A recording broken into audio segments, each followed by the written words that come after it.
Le Japon, souvent désigné sous le nom de « pays du soleil levant », recèle une multitude de faits étonnants qui illustrent à quel point cette nation insulaire est unique en son genre. Tout d'abord, son surnom n'est pas le fruit du hasard, il renvoie à sa situation géographique, située à l'extrême-orient de l'Eurasie. En effet, le Japon est l'un des premiers pays au monde à accueillir la nouvelle journée, à saluer l'aube naissante. Depuis l'Antiquité, cette particularité a façonné la culture japonaise, et ils appellent leur pays « Nippon », ce qui signifie littéralement « source du soleil » ou « origine du soleil ». Au fil du temps, ce nom s'est internationalisé, symbolisant le pays tout entier et renforçant cette image de terre lumineuse et rayonnante. Ce petit archipel s'étend sur environ 378 000 km², une superficie comparable à celle de l'État américain de Californie. Composé de plus de 6800 îles, le Japon se distingue par sa géographie montagneuse et volcanique. 4 grandes îles principales, Honshu, Hokkaido, Kyushu et Shikoku, concentrent presque toute la superficie du pays, représentant environ 97% de son territoire. La topographie japonaise est dominée par des chaînes de montagnes et des volcans actifs, au premier rang desquels se trouve le mont Fuji. Non seulement le mont Fuji est le point culminant du pays, mais il constitue également un symbole emblématique, autant culturel que touristique. Son image est gravée dans l'imaginaire collectif et il attire chaque année des millions de visiteurs venus l'admirer. Le climat au Japon est marqué par sa diversité, oscillant entre 4 saisons bien distinctes. La douceur de l'hiver, souvent recouvert de neige dans de nombreuses régions, transforme le pays en un véritable paradis pour les amateurs de sports d'hiver, notamment le ski et le snowboard. Au printemps, les cerisiers en fleurs, ou sakura, offrent un spectacle naturel d'une beauté saisissante, recouvrant villes et villages de délicates fleurs roses, symboles de renouveau et d'éphémérité. L'été, quant à lui, est chaud et humide, ponctué de festivals de feux d'artifice, de célébrations traditionnelles, ainsi que de street food appétissantes qui ravit les gourmets. En automne, les érables prennent une teinte rouge ardent, créant un paysage digne d'une peinture, considéré par beaucoup comme le deuxième sakura, en beauté. La variété climatique et paysagère du Japon attire des touristes tout au long de l'année, leur permettant de découvrir un pays aux multiples facettes selon la saison.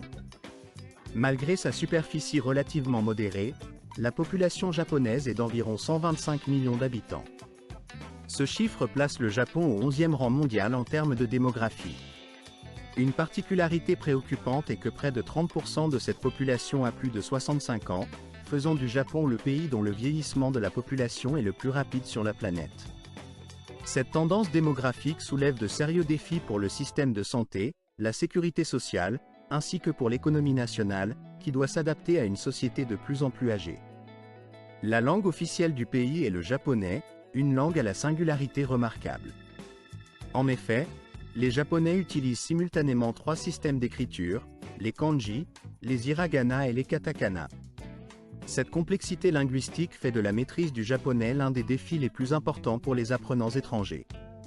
Pourtant, la popularité mondiale des mangas, des animés et de la culture pop japonaise a permis à cette langue de devenir l'une des plus étudiées dans le monde. La jeunesse mondiale, en particulier, s'intéresse de plus en plus à cette langue riche et mystérieuse, contribuant à son rayonnement international. Un autre aspect souvent méconnu de la société japonaise concerne le rôle des femmes. Contrairement à l'image stéréotypée d'une femme japonaise silencieuse, traditionnelle, vêtue de kimono et réservée, la réalité contemporaine est bien différente. Les femmes japonaises modernes sont désormais financièrement indépendantes, orientées vers leur carrière, et capables de faire face aux défis de la vie quotidienne sans dépendre d'un soutien extérieur. Plus de 70% des femmes en âge de travailler occupent aujourd'hui un emploi stable, que ce soit dans des entreprises, des start-up technologiques ou même à des au fil des siècles. Le Japon a su forger une société profondément unique, où certains aspects de la vie quotidienne se distinguent nettement de ceux que l'on retrouve dans d'autres parties du monde. Parmi ces particularités, l'âge moyen auquel les Japonais choisissent de se marier reste relativement élevé, oscillant généralement entre 29 et 30 ans, voire un peu plus. Ce chiffre, qui dépasse celui de nombreux autres pays asiatiques, témoigne d'une évolution sociale notable.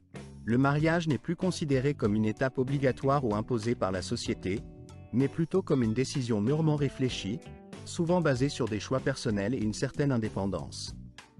Dans des métropoles comme Tokyo ou Osaka, Il n'est pas rare de croiser des femmes qui ont dépassé la trentaine, qui travaillent avec dynamisme, voyagent régulièrement, aiment les chats, ou encore investissent en bourse.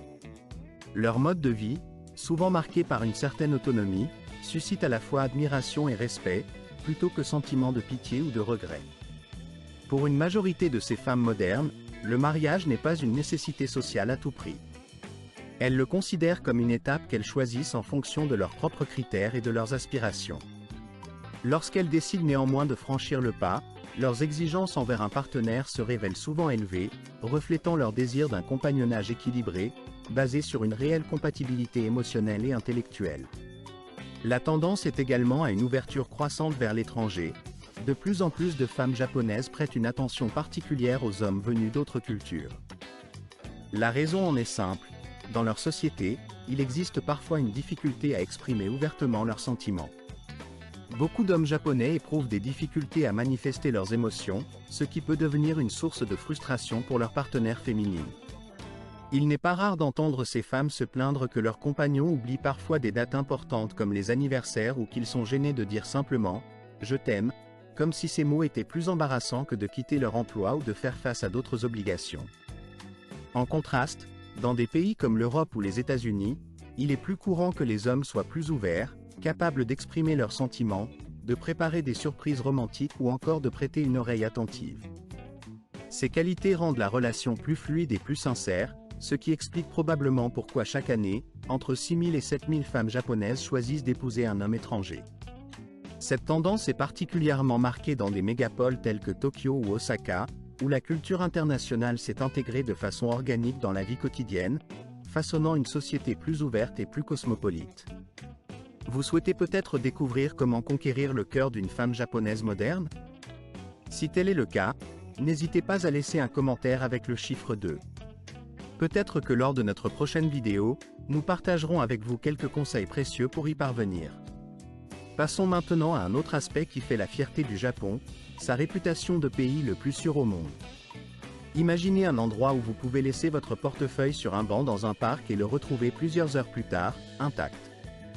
Ce lieu existe bel et bien, et c'est le Japon. Avec l'un des taux de criminalité les plus faibles au monde, notamment en ce qui concerne la violence et le vol, ce pays est un véritable modèle en matière de sécurité sociale. Dans certaines régions, la police organise même des opérations où des crimes simulés sont mis en scène, laissant des vélos déverrouillés ou des portefeuilles perdus pour voir si quelqu'un se montrera honnête. Et surprise, personne ne s'en empare, car la majorité des citoyens respectent profondément ces règles tacites. Prenons l'exemple de Tokyo, l'une des villes les plus densément peuplées au monde, où vivent près de 38 millions d'habitants. Malgré cette densité, la ville figure régulièrement en tête des classements des endroits les plus sûrs selon des publications de référence telles que le magazine The Economist. Il est tout à fait courant d'y voir de jeunes enfants partir seuls à l'école en train, ou des adultes rentrer tranquillement chez eux tard le soir, sans craindre pour leur sécurité. La probabilité de perdre quelque chose de précieux est très faible, et si cela arrivait néanmoins, il suffirait de consulter le site dédié à la recherche d'objets trouvés pour retrouver rapidement ces biens. La culture du respect et de la responsabilité s'est développée dès le plus jeune âge, ancrée dans l'éducation quotidienne des enfants japonais. Dès leur enfance, ces jeunes apprennent à respecter leur environnement et à adopter des au-delà d'une simple règle de conduite. Il s'agit d'un principe profondément enraciné dans la culture japonaise, incarnant une conception sacrée de l'honneur. Au Japon, commettre une erreur ou une faute ne se limite pas à une simple transgression individuelle. Cela porte atteinte à la réputation non seulement de la personne concernée, mais aussi à celle de sa famille, de son entreprise, voire de ses anciennes écoles ou institutions éducatives. La société japonaise exerce une pression sociale exceptionnelle pour préserver la face, cette notion de dignité et de respect mutuel qui constitue le fondement du tissu social.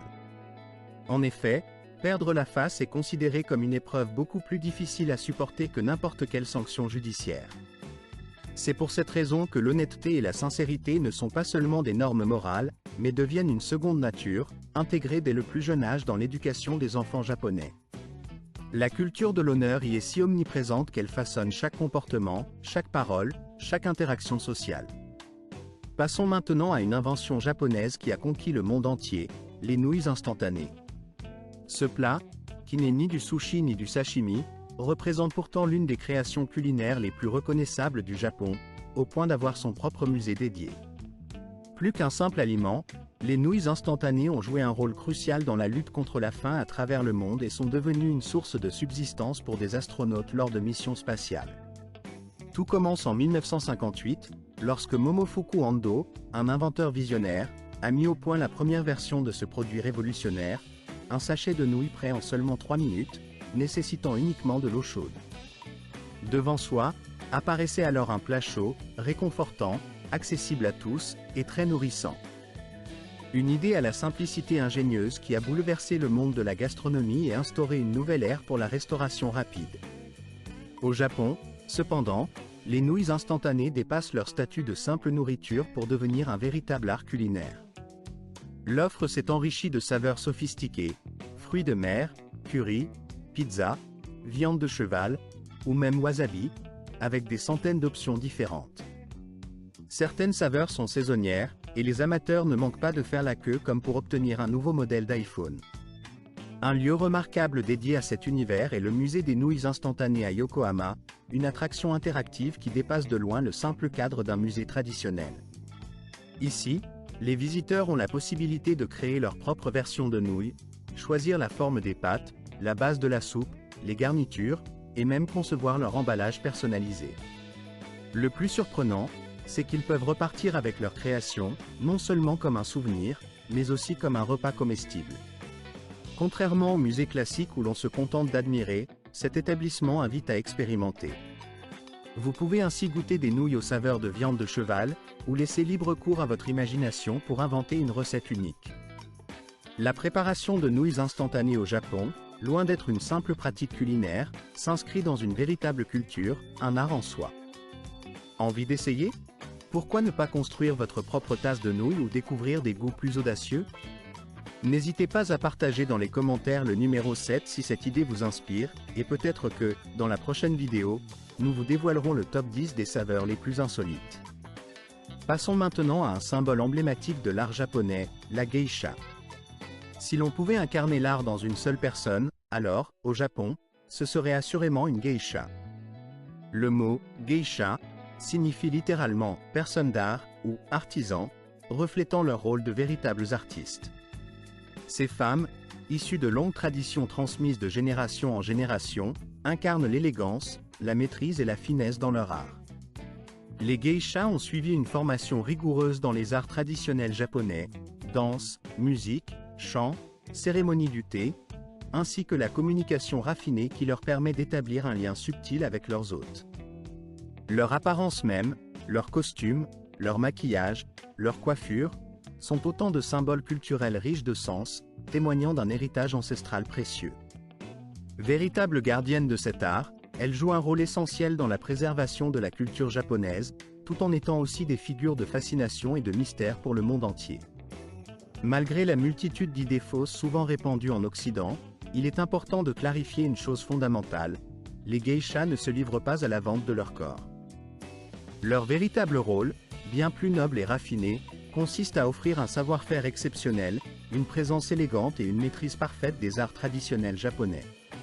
À une époque où elles incarnaient l'idéal de la culture, les geishas étaient considérées comme des figures emblématiques, respectées et admirées par tous. Leur présence, à la fois gracieuse et digne, symbolisait l'essence même de la beauté et de la finesse japonaise. Elles portaient des kimonos somptueux, souvent au ton délicat et aux motifs minimalistes qui mettaient en valeur leur silhouette raffinée. La ceinture obi, soigneusement nouée dans le dos, était un signe de leur maturité et de leur expérience. Leur coiffure, traditionnellement coiffée en un chignon haut, et leur visage, entièrement recouvert d'un maquillage blanc comme la neige, accentuaient leur allure mystérieuse et élégante. Les lèvres, quant à elles, étaient peintes de façon partielle, ne laissant apparaître que la moitié, avec une teinte plus foncée sur la lèvre inférieure, conférant à leur visage une beauté énigmatique, reflet d'un patrimoine séculaire profondément enraciné dans l'histoire du Japon. Même le plus léger mouvement, que ce soit une inclinaison ou un pas silencieux, raconte une histoire ancestrale, inscrite dans la mémoire collective depuis des générations. La formation pour devenir une geisha est longue, rigoureuse et exigeante. La majorité des aspirantes commencent leur apprentissage entre l'âge de 13 et 15 ans, dans le cadre d'un statut de protégé, souvent appelé Maiko, et vivent ensemble loin de la vie ordinaire. Elles sont plongées dans un univers de discipline stricte, où l'étude de la musique, de la danse, de l'étiquette et des arts subtils de la communication occupent chaque instant de leur vie. Seules celles qui font preuve d'un dévouement sincère, d'une discipline de fer et d'un talent remarquable peuvent espérer recevoir le titre honorifique de geisha.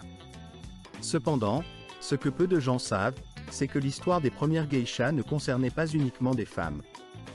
En réalité, il existait aussi des hommes, appelés taikomochi ou manzai, qui, eux aussi, étaient des artistes capables de divertir la cour et les samouraïs par leur talent de musicien ou de conteur. Ces hommes se produisaient devant des figures de haut rang, telles que les samouraïs et les hauts fonctionnaires. Au fil du temps, toutefois, c'est la maîtrise du chant, de la danse et la capacité à plaire au public masculin qui ont permis aux femmes de prendre le dessus, leur popularité croissant considérablement. Progressivement, les hommes geishas ont disparu de la scène, laissant place à une tradition exclusivement féminine. Aujourd'hui, au Japon, il ne reste que quelques rares hommes qui portent encore le titre de geisha, mais leur existence demeure un rappel vivant de cette riche histoire et de l'évolution constante de cette tradition séculaire. En ce qui concerne le rituel du rasage de la tête, il s'agit d'un geste chargé de profonde signification.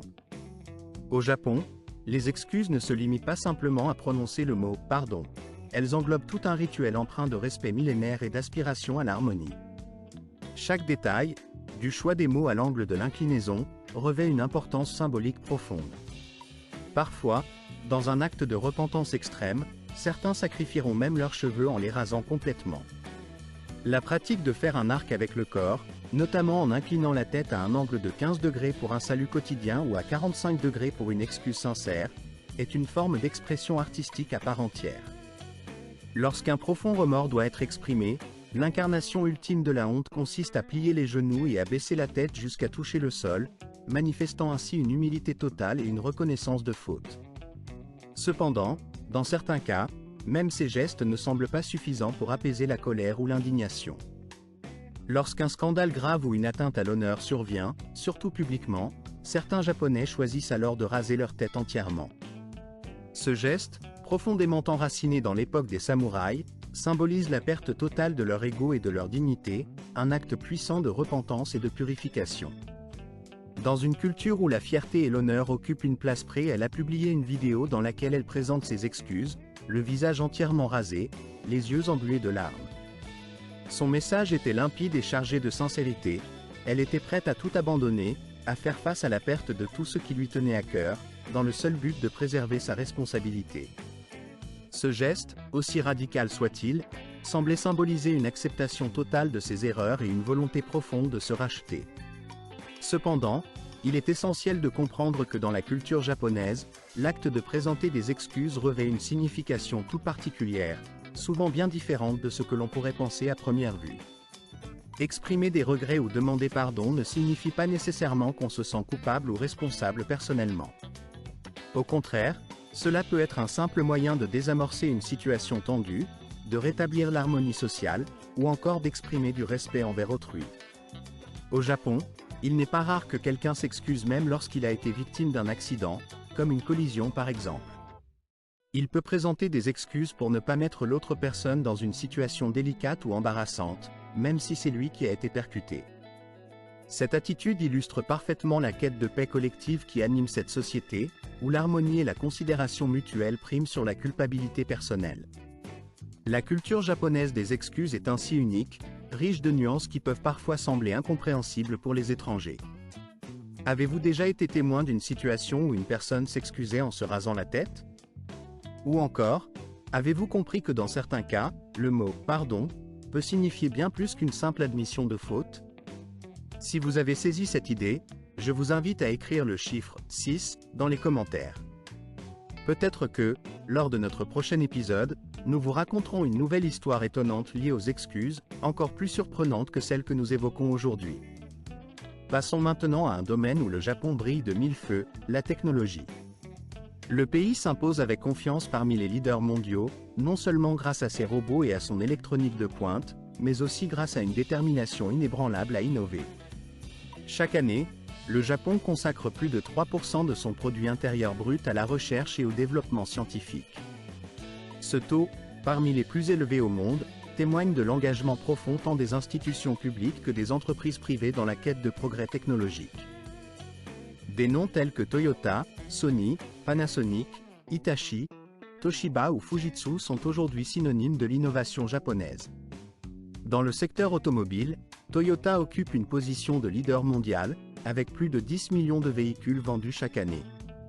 Mais ces chiffres ne racontent qu'une partie de l'histoire. La réputation de la marque repose aussi sur la qualité, la fiabilité et l'efficacité de ses produits. Dans le domaine de l'électronique grand public, Sony a laissé une empreinte indélébile.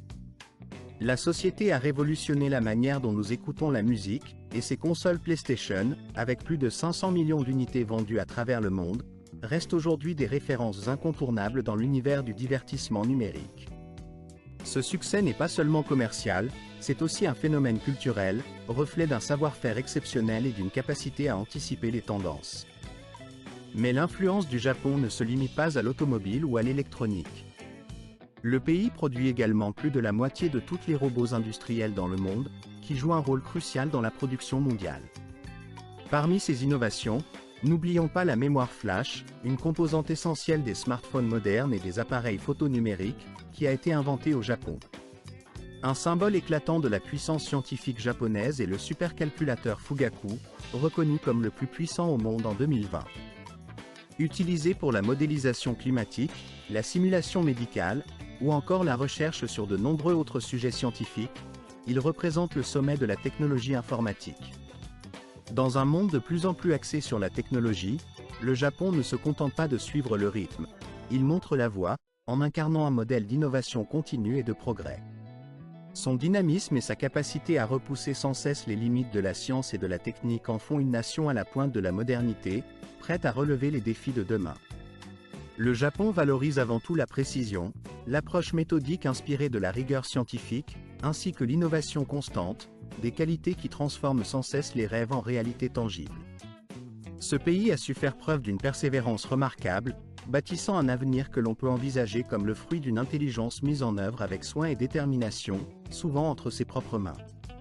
Dans ce contexte, il est intéressant de noter que la 8e tendance réside dans la possibilité de louer une compagnie ou un partenaire dans l'archipel. Oui, cela peut sembler surprenant, mais la pratique est tout à fait sérieuse et courante. Beaucoup se demandent si l'on peut vraiment envisager de présenter quelqu'un à ses proches ou à sa famille dans ce cadre, ou encore si l'on préfère éviter d'y aller seul lors d'un événement particulier. La réponse est oui, et cet univers de la location humaine recèle souvent des solutions inattendues. Il suffit simplement de faire appel à une agence spécialisée. Ce secteur, en pleine expansion, ne cesse d'attirer l'attention au-delà des frontières japonaises. À Tokyo comme dans d'autres grandes métropoles du pays, il existe de nombreuses agences où l'on peut engager une personne correspondant à des critères précis. On peut sélectionner l'âge, l'apparence, la personnalité, voire la manière dont cette personne se comporte. Il est même possible de réserver ce service pour une durée minimale d'1 heure, ou pour une journée entière, selon les besoins. Que ce soit pour une mère attentionnée, un oncle jovial ou un partenaire affectueux, tout peut être organisé dans la limite d'un budget défini. En général, le tarif horaire oscille entre 50 et 100 $, mais pour des services prolongés, notamment lors de participation à des événements tels que des mariages, les coûts peuvent atteindre jusqu'à 20 000 $. Dans certains cas, des formules complètes sont proposées, incluant la présence d'un faux marié ou de faux invités, tous incarnant des personnages soigneusement scénarisés pour susciter des émotions convaincantes. La réussite de cette industrie repose en grande partie sur la compétence exceptionnelle de ses acteurs, qui sont formés dans les moindres détails. Capables de pleurer sur commande, de se comporter de façon naturelle ou de créer de faux souvenirs, ils peuvent même simuler des émotions de manière crédible. Beaucoup de clients affirment ne pas faire la différence entre ces acteurs professionnels et de véritables amis ou proches, ce qui témoigne de leur talent. Malgré la nature quelque peu étrange de ces pratiques, leur existence répond à une nécessité croissante dans une société où la solitude et le détachement émotionnel deviennent de plus en plus perceptibles. Offrir ce genre de service permet à certains de vivre des moments qui, même s'ils sont artificiels, procurent un soutien psychologique et émotionnel précieux. Ces séquences de mise en scène donnent souvent l'impression d'être authentiques, apportant un réconfort que beaucoup recherchent. Passons maintenant à un autre aspect fascinant de la culture japonaise, le phénomène des hôtels d'amour, ou love hotels. Il en existe plus de 20 000 à travers tout le pays, chacun ayant ses propres thèmes et particularités audacieuses. Si, lors d'une promenade à Tokyo, vous remarquez un bâtiment orné d'enseignes au néon et d'un panneau indiquant « Love Hotel », ne vous méprenez pas, ce n'est pas un lieu honteux ou marginal, mais une partie intégrante de la culture locale. Ces établissements, dispersés de la capitale à Osaka, en passant par l'ancienne Kyoto, se distinguent non seulement par leur nombre impressionnant, mais surtout par l'incroyable imagination qui anime leurs concepteurs. Chaque chambre est conçue comme un portail vers un univers différent, où l'on peut vivre une expérience totalement immersive. Certaines salles s'inspirent de l'univers de Hello Kitty avec des couleurs vives et des motifs mignons, d'autres ressemblent à des vaisseaux spatiaux futuristes, ou même à des cellules de style prison, laissant le choix à chaque visiteur de plonger dans une aventure unique. Les hôtels d'amour proposent une variété de thèmes et d'équipements pour rendre chaque passage inoubliable, des chambres en forme de boule disco, équipées de jacuzzi, ou encore des espaces décorés avec des cœurs ou des motifs de pluie artificielle. L'objectif de ces lieux est de créer une expérience qui reste gravée dans la mémoire, dans un pays où de nombreux adultes vivent encore chez leurs parents ou dans des conditions où l'intimité peut être difficile à trouver. Ces établissements offrent ainsi une opportunité précieuse de s'isoler, de profiter d'un moment de tranquillité dans une ambiance respectueuse et adaptée à tous. Se passer de conversation avec le personnel ou éviter de réserver à l'avance n'est pas une option envisageable si l'on souhaite profiter pleinement de certains services ou expériences. Grâce à un écran tactile intuitif, il devient possible de choisir une chambre ou un service en quelques secondes seulement, ce qui confère à la démarche une rapidité remarquable, une discrétion totale et une praticité indéniable. Cette industrie, en pleine expansion, génère chaque année un chiffre d'affaires dépassant 40 milliards de dollars, ce qui représente une somme 2 fois plus importante que celle du marché de l'anime au Japon, pourtant mondialement célèbre. Une telle ampleur soulève une question intrigante. Serait-il envisageable de passer la nuit à bord d'une navette spatiale ou dans une cellule de prison? La réflexion devient encore plus captivante quand on évoque certains des hôtels les plus étonnants du Japon, y compris ceux que l'on ne trouve pas même sur Google Maps. Passons maintenant en revue le numéro 10 de cette liste hors du commun. L'île interdite aux femmes, un lieu mystérieux entouré de secrets ancestraux datant de plus de 1000 ans. Située au large des côtes japonaises, cette île porte le nom d'Akunoshima, une petite terre d'à peine 700 mètres carrés, dans la préfecture de Fukuoka. La signification de cette île dans la tradition shintoïste du Japon lui confère une importance immense. Depuis l'Antiquité, elle a été considérée comme le refuge sacré ou résident des divinités marines, et seuls les hommes y avaient accès, après avoir accompli un rituel de purification rigoureux. Avant d'entrer sur l'île, chaque visiteur doit se dévêtir entièrement, se plonger dans l'eau salée de la mer pour purifier son corps et son esprit, et s'engager à ne rien emporter ni révéler ce qu'il a vu une fois de retour. Akunoshima ne possède ni électricité ni réseau téléphonique mobile. Seuls quelques touristes courageux y viennent, attirés par le silence et la spiritualité qui y règnent en maître absolu. C'est dans cette quiétude que des dizaines de milliers d'artefacts ont été découverts, parmi lesquels des miroirs en bronze, des anneaux en or, des colliers en jade et des objets rituels rares. Ces découvertes attestent que l'île a été un centre important de culte et de commerce pendant de nombreux siècles. Étonnamment, même après tout ce temps, les anciens rituels de purification et de vénération ont été conservés presque intacts. Grâce à cette préservation exceptionnelle, en 2017, l'UNESCO a reconnu Akunoshima comme un site du patrimoine mondial, considérant cette île comme l'un des lieux les plus mystiques et spirituels du Japon. Passons maintenant au numéro 11, les sources thermales chaudes, ou onsense, qui parsèment le territoire japonais. Il en existerait plus de 27 000 à travers tout le pays, accompagnées d'environ 3000 stations thermales. Le Japon détient ainsi le record mondial en matière de prix et de diversité de ses sources chaudes naturelles. Que ce soit en pleine ville, au cœur d'une forêt ou nichée dans les montagnes, ces sources minérales offrent souvent un spectacle enchanteur, comme sorti tout droit d'un conte de fées. Pour les Japonais, se baigner dans un onsen ne se limite pas à une simple activité de loisir. C'est un véritable rituel de purification et de ressourcement. L'eau chaude aide à détendre les muscles, à évacuer le stress intérieur, et constitue un véritable remède contre les douleurs articulaires, notamment pour les personnes âgées, qui viennent souvent ici pour soulager leurs souffrances. Pour eux, ces bains sont comme une caresse de la nature, un moyen de retrouver la sérénité face au tumulte du quotidien. Les jeunes, quant à eux, viennent chercher cette proximité avec la nature, pour échapper à l'agitation urbaine et retrouver un moment de calme en famille ou entre amis. La simplicité est de mise.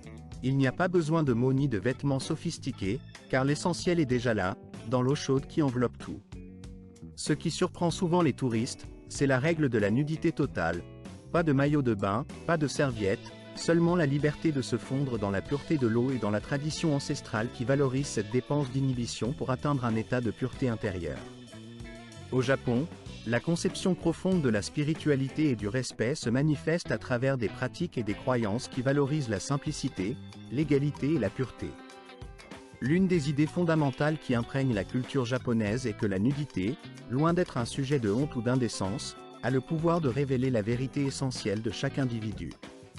Dans cette vision, la nudité devient une manière d'effacer les différences de statut social, de hiérarchie ou de distinction superficielle.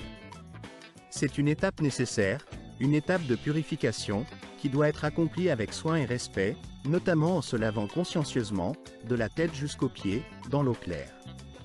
Ce rituel, souvent effectué avant d'entrer dans un sanctuaire ou un lieu sacré, symbolise l'abandon de l'ego et des distinctions sociales, en signe de respect envers l'eau, cette source commune à tous, qui unit et purifie. La conformité aux règles et à l'étiquette y est stricte. Il est interdit de courir, de faire du bruit ou de prendre des photographies, car le sanctuaire n'est pas un lieu pour l'égoïsme narcissique ou les selfies. C'est un espace de silence absolu, où la présence silencieuse constitue la forme ultime de politesse, de respect et de vénération. La quiétude qui y règne est considérée comme une expression de l'harmonie et de la sérénité que le Japon cherche à préserver dans ses lieux sacrés. Parmi les symboles emblématiques du pays, le mont Fuji occupe une place centrale. Avec ses 7377 mètres de hauteur, il est non seulement le sommet le plus élevé du Japon, mais aussi un lieu de profonde signification spirituelle. Le mont Fuji n'est pas simplement une montagne parmi d'autres, il incarne une montagne sacrée, un symbole connu sous le nom de la montagne des dieux. Chaque année, des milliers de pèlerins entreprennent son ascension, non seulement pour tester leur endurance physique, mais aussi pour vivre une expérience de purification spirituelle. Au printemps, lorsque la neige recouvre encore son sommet, la montagne semble vivante, comme une entité mystérieuse qui se dresse contre le ciel bleu, évoquant une présence divine. Si vous êtes attiré par des histoires riches de romantisme et de symbolisme, ne manquez pas de visiter le château d'Osaka. Construit au XVe siècle, il fut à l'origine une forteresse militaire redoutable, mais aujourd'hui, il est considéré comme un trésor national, un lieu prisé par les touristes et les photographes. Sa façade présente des tuiles d'émeraude, des murs d'un blanc éclatant comme la neige, et des dragons dorés ornant le toit, créant une harmonie visuelle fascinante. Pour compléter cette immersion dans l'histoire, il est possible de louer une armure de samouraï, permettant de prendre des photos qui évoquent le Japon féodal, offrant ainsi un véritable voyage dans le temps. Pour ressentir l'esprit paisible et serein du Japon, une étape incontournable est la forêt de bambous de Sagano, située dans la région d'Arashiyama à Kyoto. En marchant parmi ces immenses tiges vertes, on entend le bruissement du vent qui caresse les bambous, créant une mélodie naturelle et apaisante. Ce paysage sonore, si spécifique, a été reconnu comme faisant partie du patrimoine national, symbolisant la quiétude et la transition vers une autre dimension où le temps semble ralentir.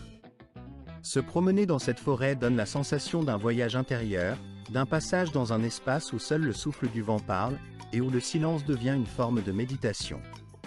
Si vous cherchez quelque chose de véritablement hors du commun, la vallée d'Avakudania, située non loin de Hakone, est l'endroit idéal. C'est une zone volcanique encore active, où la terre exhale des vapeurs de soufre et où les sources chaudes permettent de faire bouillir des œufs noirs, qui semblent presque enchantés par leur couleur sombre et leur aspect mystérieux. Selon la légende locale, manger un œuf noir cuit dans ces eaux magiques pourrait prolonger votre vie de 7 années. Que vous croyez ou non à cette légende, il vaut la peine d'essayer ce mets insolite.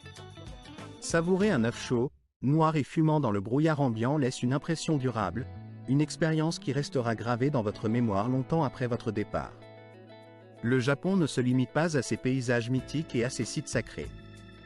La richesse de sa culture se manifeste également à travers ses innombrables festivals, qui rythment les habitants locaux ainsi que les touristes se rassemblent souvent sous l'ombre bienveillante des arbres, où ils organisent des pique-niques en toute convivialité, dégustent du saké traditionnel et savourent la beauté passagère de la nature en pleine floraison.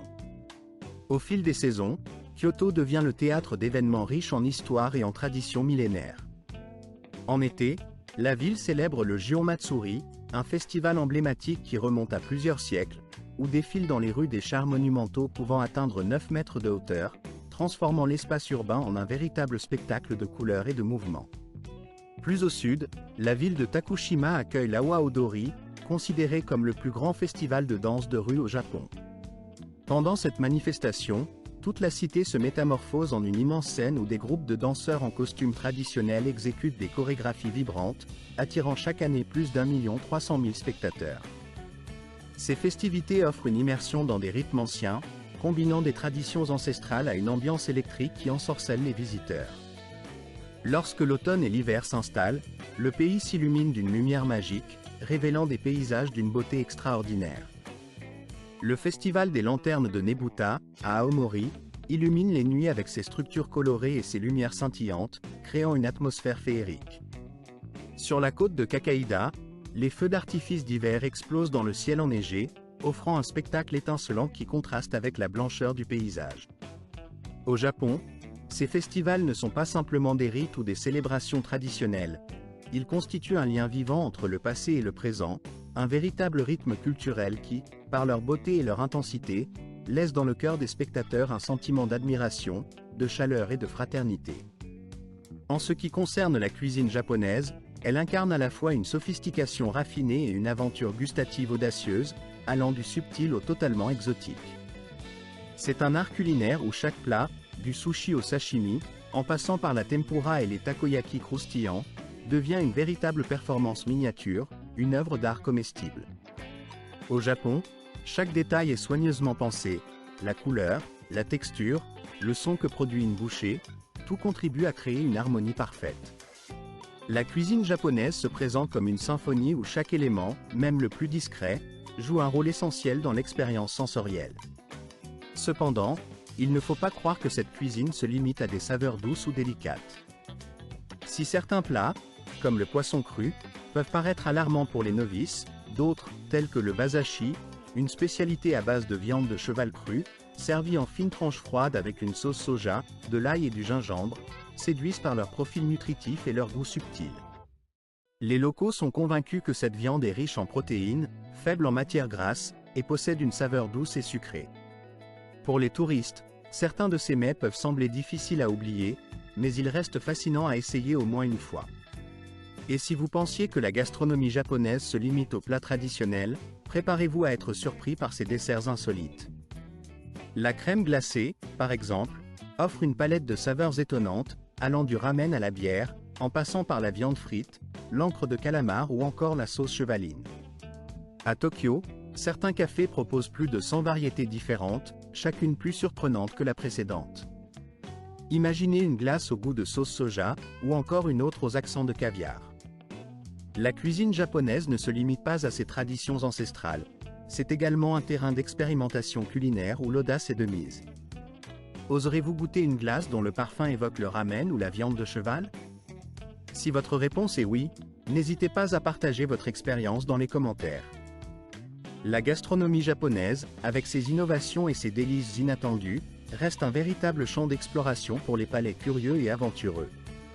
En ce qui concerne le coût de la vie, il est vrai que le Japon figure parmi les pays où il faut prévoir un budget conséquent, mais cela en vaut largement la peine. Le pays est souvent classé comme l'un des plus chers au monde pour y vivre, en particulier dans des métropoles telles que Tokyo ou Osaka. Par exemple, louer un appartement dans le centre de Tokyo peut revenir dans certaines banlieues, les loyers sont nettement plus abordables, oscillant entre environ 390 et 800 $ par mois. Ces quartiers offrent ainsi des options plus économiques pour résider, ce qui peut constituer une solution attrayante pour ceux qui cherchent à réduire leurs dépenses tout en bénéficiant d'un cadre de vie agréable. En ce qui concerne l'alimentation, le Japon propose une vaste gamme de choix, accessibles à des prix raisonnables, permettant à chacun de savourer une cuisine variée sans se ruiner. Par exemple, un déjeuner traditionnel dans un restaurant de gamme moyenne coûte généralement entre 6,50 $ et 10 $, tandis qu'un dîner pour 2 personnes dans un établissement de milieu de gamme peut varier de 26 à 80 $, selon le lieu et le menu choisi. La restauration rapide, quant à elle, reste très abordable.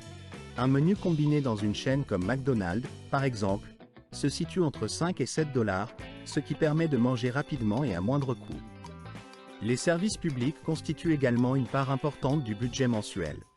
Les factures d'électricité, d'eau chaude, de climatisation, ainsi que les frais d'élimination des déchets, peuvent varier entre 100 et 200 $ par mois, selon la saison et la consommation. La connexion Internet à domicile coûte en moyenne entre 30 et 50 $ chaque mois, tandis qu'un forfait mobile illimité, permettant de rester connecté en permanence, est généralement accessible à partir de 20 $ jusqu'à 50 $ par mois, selon le fournisseur et le forfait choisi. En matière de transport, le réseau public japonais est reconnu pour son efficacité et sa ponctualité exemplaire. Toutefois, cette qualité a un coût. Un abonnement mensuel pour les transports en commun coûte généralement entre 80 et 150 $, en fonction de la distance à parcourir quotidiennement. Pour ceux qui préfèrent faire du sport ou se maintenir en forme, un abonnement saisonnier en salle de sport coûte entre 50 et 100 $ par mois, ce qui reste raisonnable pour un accès à des installations modernes et bien équipées. Les soins dentaires, en particulier pour un nettoyage de base, nécessitent un investissement d'environ 30 à 50 $. Les interventions plus complexes ou les traitements spécialisés sont évidemment plus coûteux, mais ils restent accessibles comparés à d'autres pays. En somme, les dépenses moyennes pour vivre au Japon se situent généralement entre 1 500 et 3 500 $ par mois et par personne. Ce budget varie selon le mode de vie choisi, le lieu de résidence, et les habitudes de consommation, mais il reflète une qualité de vie élevée. Certes, le coût de la vie n'est pas des plus faibles, mais vivre dans un environnement aussi sûr, moderne et riche culturellement constitue une expérience précieuse et profondément inspirante. J'espère que cette présentation vous a plu et que vous avez trouvé ces informations utiles.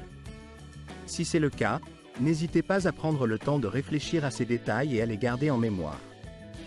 Je vous invite également à continuer votre exploration en regardant la prochaine vidéo qui apparaîtra à l'écran, car je suis convaincu que vous y découvrirez davantage de choses intéressantes.